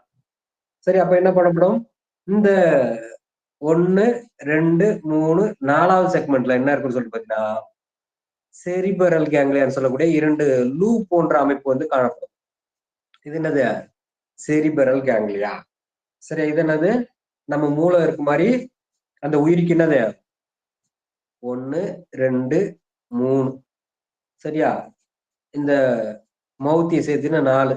இந்த 4வதுல தான் என்ன பண்ணப்படும், அதனுடைய மூளை வந்து காணப்படக்கூடியதாக இருக்கும். அது வந்து பாத்தீங்கன்னா, அது வந்து கேங்லியான நரம்பு திரட்சி அப்படின்னு சொல்லுவோம். அப்போ மூளை நரம்பு திரட்சி 4வது செக்மெண்ட்ல 2 லூப் மாதிரியான அமைப்புல வந்து காணப்படுகிறது. சரியா, அந்த லூப் மாதிரியான அமைப்புல இருந்து என்ன பண்ணப்படும், இதழ் போன்ற நீட்சிகள், நரம்பு நீட்சிகள் எல்லாமே மேலே இருக்கக்கூடிய செக்மெண்ட்கள் என்ன பண்ணுது, கிளைகளாக பிரிந்து காணப்படுகிறது. ஏன் இது சொல்றேன்னா, உறுப்பு மண்டல உயிரிகள் ஒவ்வொரு உயிரியும் தன்னோட இந்த ஒரு ரிங் இருக்கு பாருங்க, ஒரு ரிங் என்ன பண்ணணும், கட்டுப்படுத்தணும். இப்படி இப்படி இருக்கும். சரியா, இப்படி இருக்கும். இது என்ன பண்ணும், கட்டுக்குள்ள வைக்கணும். அப்ப அங்கங்க என்ன பண்ணும் அப்படி சொல்லி பாத்தீங்கன்னா, அந்த உயிரிகள் என்ன பண்ணுது, அந்த நரம்பு இதழ்களை என்ன பண்ணுது, அங்கங்க நெட்வொர்க் மாதிரி என்ன பண்ணுது, வச்சிருக்கு. அதன் மூலியமாக என்ன பண்ணுது, மூளையில இருந்து தகவல் பெற்று அந்த தசை வளையத்தை செயல்பட தூண்டும். இப்ப நமக்கு இருக்கு, நமக்கு என்ன பண்ணும், மூளையில இருந்து தண்டுவடம் வந்து என்ன பண்ணுது, நம்ம முதுகு தண்டு வழியே வரைக்கும் அந்த குடல் இருக்குல்ல, மலவாயில இருக்கக்கூடிய அந்த கடைசி தண்டு வரைக்கும் என்ன பண்ணுது, நம்ம மூளையோட எக்ஸ்டென்ஷன் வந்து இருக்கு. அப்ப என்ன பண்ணுது, அங்க வரைக்கும் வந்து அதன் பிறகு சின்ன சின்ன நரம்பு இதழ்களாக பிரிஞ்சு அங்கங்க என்ன பண்ணுது, வேலைகளை வந்து கட்டுப்படுத்து. சரியா, செயல்களை பெறவும், செயல்களை செய்யவும், செயல்களை கட்டுப்படுத்தவும், ஊக்குவிக்கவும் அந்த நரம்பு செல்கள் வந்து இருக்கு. ஸோ அதை போலவே இதுல என்ன பண்ண அப்படின்னு சொல்லி பாத்தீங்கன்னா, எல்லா கண்டத்துக்கு என்ன பண்ண முடியும், அந்த கேங்லியாக்கள் சொல்லக்கூடிய அந்த நரம்பு திரள்கள் வந்து இருக்கும். சரியா? அப்போ அந்த 4வது கண்டத்துல இருந்து சப் ஈசோபேகல் கேங்க்லியா வந்து காணப்படும். சரியா? துணை இரை குழல், அதாவது இரைப்பை குழல் திரட்சி அப்படின்னு சொல்லுவோம் அத. சரி, அது வந்து காணப்படும். அப்படியே பார்த்தீங்கன்னா, அந்த சென்டரா ஒரு கோடு வந்து அப்படியே போயிட்டே இருக்கும். போயிட்டு அந்த பக்கம் இந்த பக்கம் என்ன பண்ணப்படும்? ஆர்ச் மாரியான அமைப்பு கொண்டிருக்கும். அந்த சென்டரா போற அந்த நடுவுல போற அந்த நரம்பு திண்டுக்கு முதுகுப்புற நரம்பு காடு என்று பெயர். சரியா? முதுகுப்புற நரம்பு தண்டு என்று பெயர். ஓகேவா? சரி. அடுத்தது, இந்த உயிரிகள் எப்படி இருக்கும் அப்படின்னு சொல்லி பார்த்தீங்கன்னா, மூவடுக்கு கொண்ட விலங்குகள். மூவடுக்குன்னா உங்களுக்கு தெரியும். உயிரிகள் என்னது? அகடுக்கு, புற அடுக்கு, நடு அடுக்கு கொண்ட உயிரிகள். இப்போ வளர்ச்சி அடைந்தது எல்லாமே என்னது? மூவடுக்கு கொண்ட உயிரிகள் தான். கண்டங்கள் வந்து சம கண்டங்களாக காணப்படும். அதான் பார்த்தீங்கன்னா, மெட்டாமெரிசம் அப்படி சொல்லுவோம். சரியா? இப்ப மண்புழு பார்த்தீங்கன்னா உங்களுக்கு தெரியும். என்ன பண்ணும்? கண்டங்கள் வந்து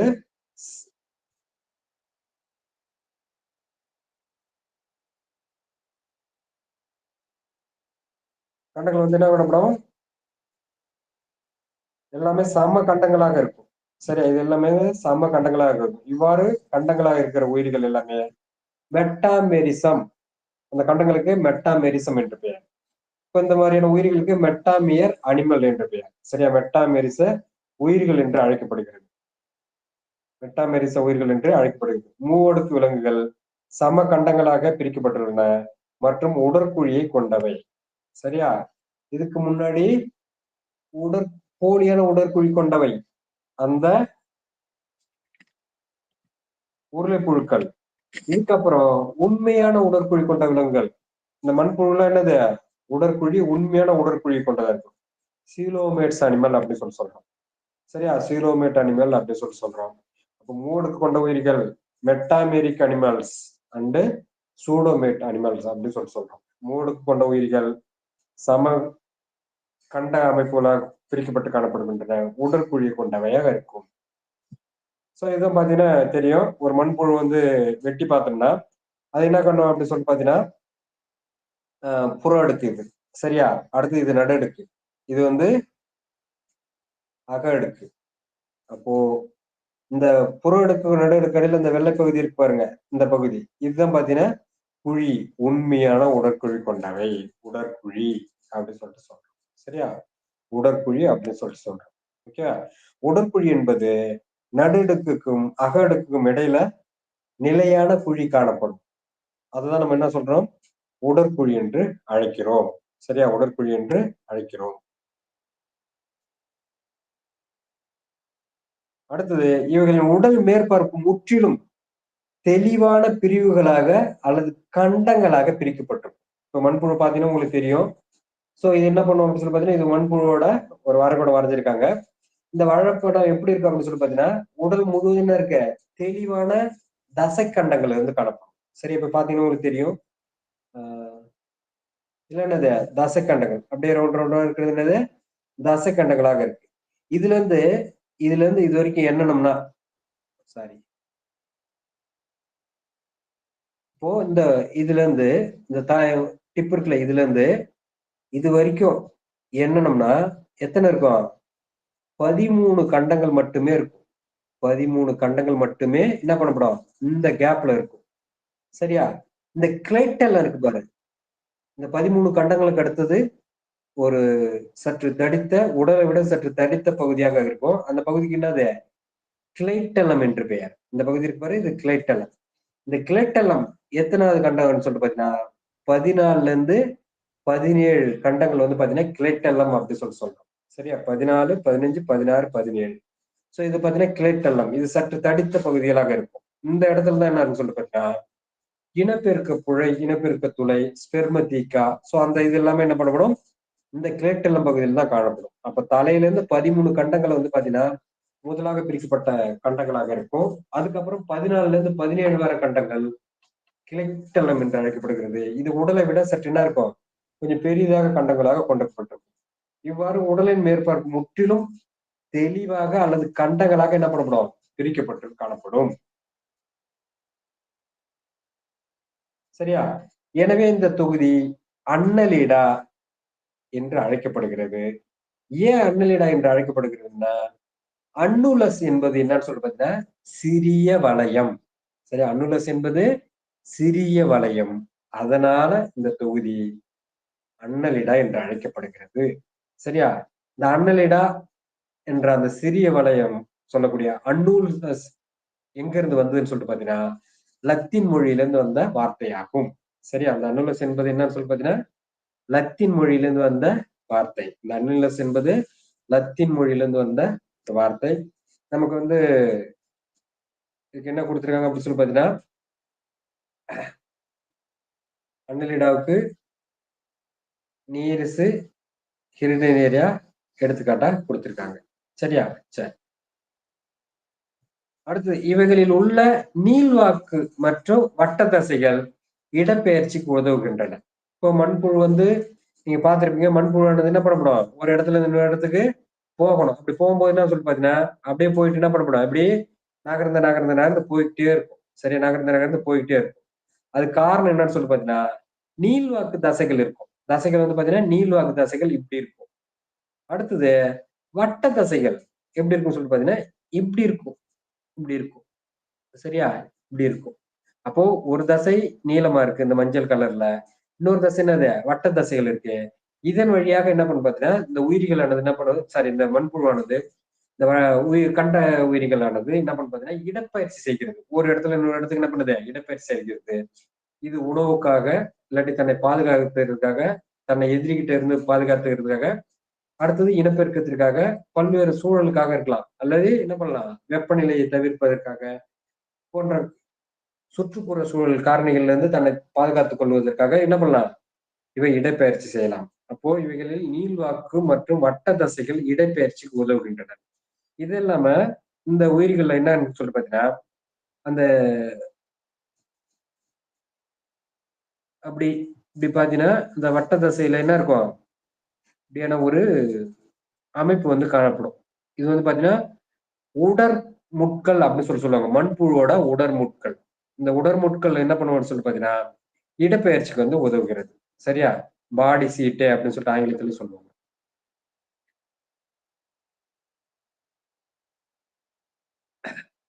இந்த இருக்கு பாருங்க, இதுதான் பாத்தீங்கன்னா நீள்வாக்குல தசை ஒண்ணு இருக்கு. நீள்வாக்குல இப்படி தசை இருக்கு. அடுத்து என்ன பண்ணப்படும், இல்ல இடப்பெயர்ச்சிக்கு என்ன பண்ணப்படும், குறுக்கு தசைகளும் இப்படி இருக்கும். அப்ப என்ன பண்ணப்படும், நீள்வாக்கு தசைகள் முன்னாடி இழுக்கவும், குறுக்கு தசைகள் என்ன பண்ணப்படும், அதை ஸ்பிரிங் மாதிரி இப்படி சுருக்கி கொள்ளவும் பயன்படக்கூடியதாக இருக்கும். அப்ப அதன் காரணமாக என்ன பண்ணப்படும், இடப்பெயர்ச்சி செய்ய பயன்படுகிறது. சோ இதை பாத்தீங்கன்னா உங்களுக்கு தெரியும், மண்புழோட படம். இந்த படத்துல பாத்தீங்கன்னா உங்களுக்கு தெளிவா கொடுத்திருக்காங்க. இந்த எர்த்தோமோட இடப்பெயர்ச்சிக்கு எவ்வாறு பயன்படுது பாத்தீங்கன்னா, இப்ப நார்மலா இருக்கக்கூடியது பாத்தீங்கன்னா செக்மெண்ட் வந்து இப்படி இருக்கும். சரியா? 8 இருக்கும் கண்டங்கள். அதே வந்து இடப்பெயர்ச்சி செய்யும்போது என்ன பாத்தீங்கன்னா இந்த சுருக்கு தசைகள் மூலம் என்ன பண்ணப்படும், இந்த கண்டங்கள் வந்து கிட்ட கிட்ட இருந்து சுருங்கும். அப்போ இந்த பாடி முழுவதும் இங்க பண்ணப்படும், இங்க தள்ளும். அதன் பிறகு இந்த பகுதி என்ன பண்ணப்படும், மேல நீளும். அப்புறம் இந்த பகுதி என்ன பண்ணப்படும், சுருங்கும். சோ இவ்வாறு மாற்றி மாற்றி மாற்றி செய்யும். சரி, அந்த லோக்கோமோஷன் செய்வதற்கு என்னன்னு சொல்லுமா 2 வகையான தசைகள் இருக்கு. ஒண்ணு வந்து என்னது நீள் தசை, இன்னொன்னு வந்து வட்ட தசை என்ற தசைகள் இருக்கு. சரியா? இதுக்கு இடையில இந்த பாடி சீட்டேன்னு சொன்னோம்ல, உடற் முட்கள், அந்த உடற் முட்கள் வந்து காணப்படும். இது எப்படின்னு சொல்லி பாத்தீங்கன்னா இந்த ஹைட்ராலிக் பம்ப் மாதிரி சின்னதா தான் இருக்கும்.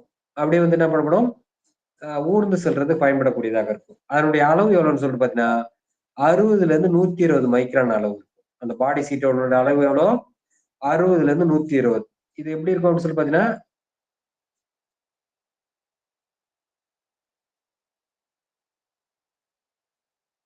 இப்படியான ஒரு அமைப்பு பெற்றதாக இருக்கும். சரியா? இப்படியான ஒரு அமைப்பு பெற்றதாக இருக்கும். இவ்வளவுதான். இது வந்து பாத்தீங்கன்னா மைக்ரோஸ்கோப்ல தான் பார்க்கலாம். சரியா? அந்த மாதிரியான அமைப்பு தான் இந்த முட்கள் அப்படி சொல்றோம். இந்த முட்கள் என்ன பண்ணப்படும், அப்படியே நிம்புகோல் மாதிரி எந்த பக்கம் போகணுமோ அதுக்கு ஆப்போசிட் சைடா ஊன்றி என்ன பண்ணப்படும், இந்த படகுலாம் தள்ளுவாங்கல்ல, குச்சை வச்சு தள்ளுறது, அது மாதிரி இது என்ன பண்ணப்படும், உள்ள இருந்து ஹைட்ராலிக் மாதிரி லோக்கோ மோஷன் டைம்ல மட்டும் என்ன பண்ணப்படும், இப்படி வெளியில நீட்டிட்டு இருக்கும். மீதி டைம்ல அந்த உடலுக்குள்ள பொதிந்து காணப்படும். சோ அது பேரு பாத்தீங்கன்னா பாடி சீட்டு அல்லது மண்புழுவோட உடற் முட்கள் காணப்படும்.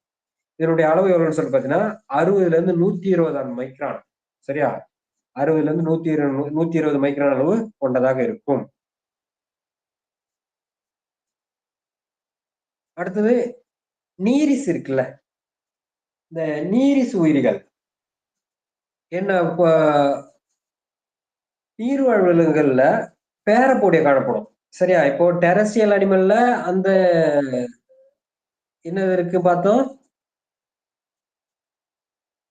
உடற்முட்கள் இருக்குன்னு பார்த்தோம். ஆனா நீர்வாழ் உயிரிகள் இருக்குல்ல, அதுல எல்லாம் எப்படி இருக்கும் அப்படின்னு சொல்லி பாத்தீங்கன்னா, இந்த பேரப்போடிய வந்து காணப்படும். இந்த பக்க இணையுறுப்புகள் நீந்துவதற்கு உதவுகின்றன. சரி, பக்க இணையுறுப்புகள் என்ன பண்ணுது? நீந்துவதற்கு உதவுகின்றன. ஓகேவா? பக்க நீரியல், அதாவது பக்க உறுப்புகளாக செயல்படுகிறது. அது வந்து பேரப்போடியா. ஓகேவா? இப்ப நீரிஸ் போன்ற விலங்குகள் அன்னலிடா தொகுதியில இருந்தாலும் அவை வந்து அக்வாட்டிக்கல் விலங்குகளாக இருக்கிறது. நீர்ல நீந்துவதற்கு அந்த பேரப்போடியாக்கள் பயன்படுகின்றன. இவைகள் இணையுறுப்புகள் ஆகும். இதான் பாத்தீங்கன்னா உங்களுக்கு தெரியும், இதான் பேரப்போடியா. இப்ப அதுல பாத்தீங்கன்னா அந்த பாடி சீட்டே இருந்தது. இப்ப இதுல பாத்தீங்கன்னா இருக்க இந்த பேரப்போடியாக்கள் இருக்கு. இதெல்லாம் என்னது? பேரப்போடியா. இது என்ன பண்ணப்படும்? துடுப்பு இல்ல, மீனுக்கெல்லாம் துடுப்பு இருக்கு, இதுக்கு துடுப்பு இல்ல. அப்ப என்ன பண்ணப்படும்? இதுல இருக்கக்கூடிய இதழ் போன்ற அப்படி முடி போன்ற அமைப்பு மாதிரியான ஒரு அமைப்பு இருக்கு. இது எப்படி இருக்கும் அப்படின்னு சொல்லி பார்த்தீங்கன்னா, பெருசா போட்டோம்னா இப்படி இருக்கும். இதுக்கு இடையில என்ன பண்ணப்படும்? இப்படியான முட்கள் மாதிரியான அமைப்பு, சாரி, சின்ன சின்ன முடி மாதிரியான அமைப்பு வந்து காணப்படும். இது இது வந்து பெருசா பெருசா போட்டா இப்படி போடுறேன். சரி, இந்த ஒண்ணை மட்டும் பெருசா போட்டோம்னா இப்படி இருக்கும்னு சொல்லி பாத்தீங்கன்னா இப்படி இருக்கும். அடுத்து இதுக்குள்ள என்ன இருக்குன்னு சொல்லிட்டு பாத்தீங்கன்னா, இங்க இருந்து வரக்கூடிய இந்த உடம்புல இருந்து வரக்கூடிய நீட்சிகள் மாதிரியான அமைப்புகள் வந்து காணப்படும். சின்னதா முடி மாதிரியான அமைப்புகள் வந்து இப்படி இருக்கும். இந்த ஒண்ணு மட்டும்தான் இது. அப்படி இருக்கும் பாத்தீங்கன்னா, இது என்ன பண்ணப்படும்? இந்த பேரப்போடியங்கள் வழியாக நீர்ல நீந்தறதுக்கு பயன்படக்கூடியதாக இருக்கும். அப்ப நிலத்துல இருக்கும்போது உடற் முட்கள் பயன்படுகிறதுல டெரஸ்ட்ரியலுக்கு. அக்வாட்டிக் பாத்தீங்கன்னா இந்த பேரப்போடியாக்கள் இடப்பெயர்ச்சிக்கு பயன்படுத்தப்படுகின்றன. சரியா? அது அதனுடைய தகவமைப்பா இருக்கு. அடுத்தது இதோட ரத்த ஓட்ட மண்டலம் எப்படி இருக்கும் அப்படின்னு சொல்லி பாத்தீங்கன்னா, மூடிய வகை ரத்த ஓட்ட மண்டலம் காணப்படும். சரியா? இதுக்கு முன்னாடி எல்லாமே என்னன்னு சொல்லிட்டு பாத்தீங்கன்னா, திறந்த வகை ரத்த ஓட்ட மண்டலம் அப்படின்னு சொல்லிட்டு பார்த்திருக்கோம். இதுல வந்து பாத்தீங்கன்னா என்னது? க்ளோஸ்டு சர்க்குலேட்டரி சிஸ்டம் வந்து காணப்படும். ரத்தம் முழுவதும் என்னது? ரத்தம் வந்து ரத்த நாளங்களில் தான் உடல் முழுவதும் கடத்தப்படுகிறது. சரி, அப்ப மூடிய வகை ரத்த ஓட்ட மண்டலம் இந்த அன்னலிடாவுல காணப்படுகிறது. சரி, கழிவு பொருள் அகற்றம் எவ்வாறு நடக்குது அப்படின்னு சொல்லிட்டு பாத்தீங்கன்னா, சவ்வூடு பரவல் சீராகத்திற்கு இது வந்து நடக்கிறது. சரியா? சவ்வூடு பரவல் சீராக்கணும் உங்களுக்கு தெரியும். ஒரு இல்லையா? சரி, ஓகே. சவ்வூடு பரவல் சீராக்கணும் என்ன பண்ணப்படும்? கழிவு பொருள் அதிகமா இருந்ததுன்னா வெளியேற்றப்படும். அப்படி போதுமான அளவுக்கு இருந்ததுன்னா அப்படியே தாங்கி கொண்டே இருக்கும். அதிகமானா வெளியேற்றப்படும். சரியா? சோ அது மாதிரியான ஒரு அமைப்பு தான் பாத்தீங்கன்னா சவ்வூடு பரவலாக்கம் அப்படின்னு சொல்றோம். இதை எது செய்யுது அப்படின்னு சொல்லிட்டு பாத்தீங்கன்னா, நெஃப்ரிடியா செய்கிறது. சரியா? நெஃப்ரிடியா செய்கிறது. அப்போ இதுக்கு முன்னாடி அந்த தட்டை புழுவினங்கள்ல கழிவு நீக்கம் செய்யறது என்ன அப்படின்னு சொல்லிட்டு பாத்தீங்கன்னா, சுடர் செல்கள் பார்த்தோம். அதுக்கு அடுத்தது என்னது? கழிவு நீக்க துளை இருக்குன்னு பார்த்தோம். அதுக்கான இன்னும் அதை பத்தின ஆராய்ச்சி கண்டுபிடிச்சு என்ன கழிவு நீக்கம் செய்யுதுன்னு சொல்லல. அது என்னது? ஆஸ்கல் மெண்டஸ்ல. சரியா? இப்போ இந்த அன்னலீடாவுல வலதேச புழுக்கள்ல என்னன்னு சொல்லி பாத்தீங்கன்னா, நெஃப்ரிடியா என்ற ஒரு கழிவு நீக்க உறுப்பு இருக்கு. அந்த ஒரு நெஃப்ரிடியம் என்ன அப்படி சொல்லி பாத்தீங்கன்னா, இப்ப கிட்னி, நம்ம கிட்னி இருக்குல்ல, நம்ம கிட்னி வந்து என்னன்னு சொல்லி பாத்தீங்கன்னா, பல மில்லியன் கணக்கான நெஃப்ரான்கள் சேர்ந்ததை நம்ம கிட்னி அப்படின்னு சொல்றோம். சரியா? பல மில்லியன் கணக்கான சின்ன சின்ன கிட்னி எல்லாம் சேர்ந்ததுதான் நம்ம என்னது கிட்னி சொல்றோம். அது போல இந்த நெஃப்ரிடியா என்பது பன்மை, பல எண்ணிக்கையில் உள்ளது. ஒருமையில வந்து பாத்தீங்கன்னா நெஃப்ரிடியம் அப்படின்னு சொல்றோம். சரியா? நெஃப்ரிடியம் அப்படின்னு சொல்றோம். இந்த நெஃப்ரிடியாக்கள் தான் என்ன பண்ணுது? இந்த கழிவு நீக்கத்தை செய்யுது. ரத்தத்தில் உள்ள கழிவுகளை வெளியேற்றுறதும், அதிகமான வெளியேற்றும், குறைவான என்ன பண்ணுது? சரி, போதுமான அளவு இருந்தா அப்படியே வச்சுக்கும். சோ அது மாதிரியான பண்பு தான் நம்ம சவ்வூடு பரவல் அழுத்தம் அப்படின்னு சொல்றோம். அதன் வழியாக என்ன பண்ணுது, வெளியேற்றப்படுகிறது. இது இரண்டாவதா நம்ம பார்க்கக்கூடிய வார்த்தை. சுடர் செல்கள், அடுத்து நெஃப்ரிடியம் வந்து பார்க்கிறோம். அடுத்தது இந்த நரம்பு மண்டலத்தில் உள்ள ஓரினை நரம்பு திரள்கள் காணப்படுகின்றன. நம்ம முன்னாடியே பார்த்தோம், அந்த தலைப்பகுதியில் என்ன இருக்கும், 4வது கண்டத்துல ஓரினை நரம்பு திரள்கள் வந்து இருக்கும். அதுதான் பாத்தீங்கன்னா கேங்லியா அப்படின்னு சொல்லுவோம். சரியா, கேங்லியா அப்படின்னு சொல்றோம். ஒருமையில வந்து கேங்லியான்னு சொல்லுவோம், பன்மையில வந்து கேங்லியா அப்படின்னு சொல்றோம். சரியா, கேங்லியா. இப்ப பாத்தீங்கன்னா உங்களுக்கு தெரியும், இதுதான் பிரெயின் லூப் அப்படின்னு சொல்லக்கூடியது. சூப்ரா யூசோபகல் லூப். இது வந்து நரம்பு பாத்தீங்கன்னா இது இவ்வாறு இருக்கும். இதுதான் இது பிரெயின். ஸோ இதுதான் நம்ம என்ன சொல்றோம், இந்த பிரியுது பாரு, இதுதான் சூப்ரா யூசோபகல் கமிஷ்யூர்ஸ் அப்படின்னு சொல்றோம். ஸோ அங்கங்க என்ன பண்ணப்படும், இது மாதிரி புள்ளிகள் வந்து காணப்படும். சரியா, இந்த புள்ளிகள் தான் நம்ம என்ன சொல்றோம் பார்த்தீங்கன்னா நரம்பு திரள் அப்படி சொல்றோம், கேங்லியா அப்படி சொல்றோம். இதுல பல்வேறு நரம்பு கேங்லியான்ஸ் இருக்கும். இப்போ டிஎன்ஏ படிக்கும்போது பார்த்திருப்பீங்க, டிஎன்ஏ என்பது நியூக்ளியோடைடுகளுடைய கோர்வை. அது போல இந்த கேங்லியா என்பது என்னன்னு சொல்லி பார்த்தீங்கன்னா கேங்லியான்களுடைய கூட்டுத்தொகை. அப்ப என்னன்னு சொல்லி பார்த்தீங்கன்னா இருபுறமும் என்ன பண்ண முடியும், இது மாதிரி ரயில் தண்டோல மாதிரி அந்த பக்கம் இந்த பக்கம் என்ன நரம்பு தண்டு போகும். அது இணைக்கிறதுக்கு என்ன இருக்கும், இது மாதிரியான நரம்பு கேங்லியாஸ் வந்து இருக்க செய்யும். அடுத்தது இந்த ஓரினை நரம்பு மண்டலத்தில் நரம்பு செல் திரள்கள் காணப்படுகின்றன. இது வந்து கேங்லியாஸ். அடுத்து நீரிஸ் ஒரு நீரில் வாழும்போது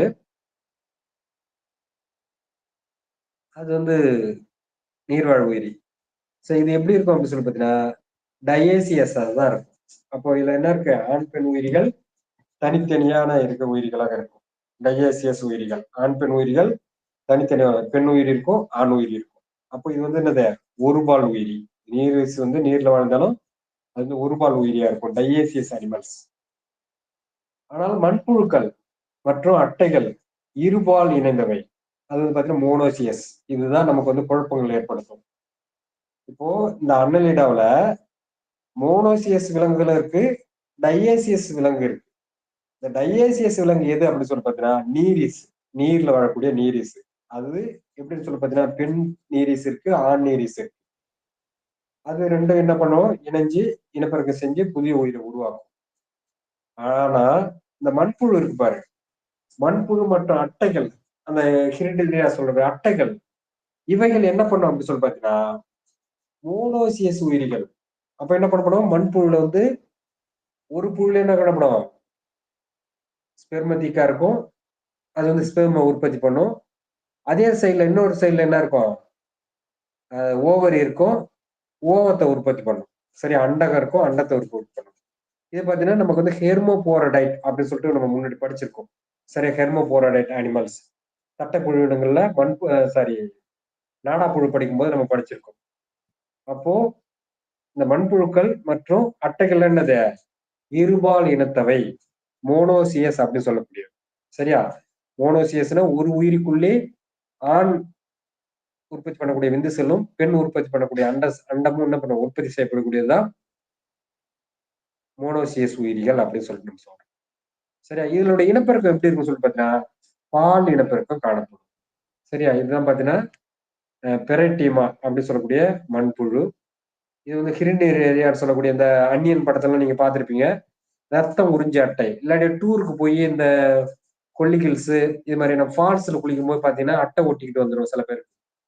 ஸோ அந்த அட்டை வந்து ராக்ல ஒட்டிக்கிட்டு இருக்கும். நம்ம குளிக்கும் போது சில பேருக்கு வந்து ஒட்டிக்கிட்டு வந்துடும். அந்த அட்டை தான் இது ஹிரிண்டேரியா.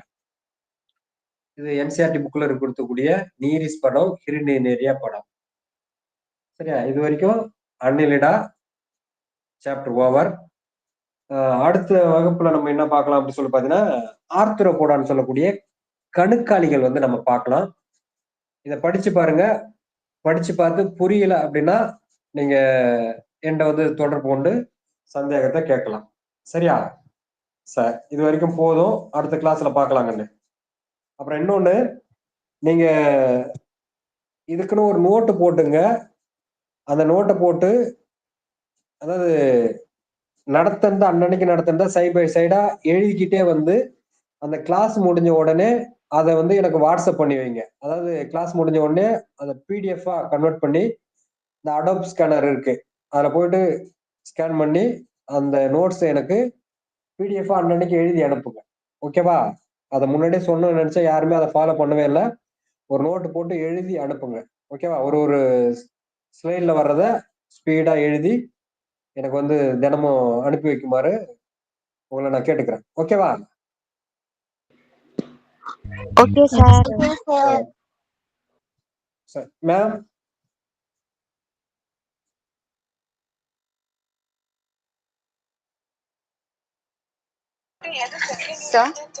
மேம் ப்ரேயர் பண்ணிட்டு முடிச்சிடலாம் மேம். ஹலோ. Okay okay. அப்பா உமக்கு நன்றி தேவனே, ஏசப்பா உமக்கு ஸ்தோத்திரம் ஆண்டவரே.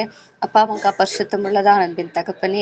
அப்பா இந்த ஆண்டவரே ஏசப்பா கிளாஸ் நீர் ஆண்டவரே ஏசப்பா ஆசீர்வாதத்தை கொடுத்த கிருபைகளுக்காய் உமக்கு நன்றி ஏசப்பா. இந்த கிளாஸ் ஆண்டவரே ஏசப்பா மட்டுமா நீர் வழி நடத்தின கிருபைகளுக்காய் உமக்கு நன்றி ஏசப்பா. ஆண்டவரே ஏசப்பா வந்திருக்கிற பிள்ளைகளுக்கு ஞானங்களை கொடுத்து தேவனே அப்பா இந்த கிளாஸ் நல்லபடியாக கவனிக்க முடியாத கிருபை செய்ததுக்காய் உமக்கு நன்றி அப்பா.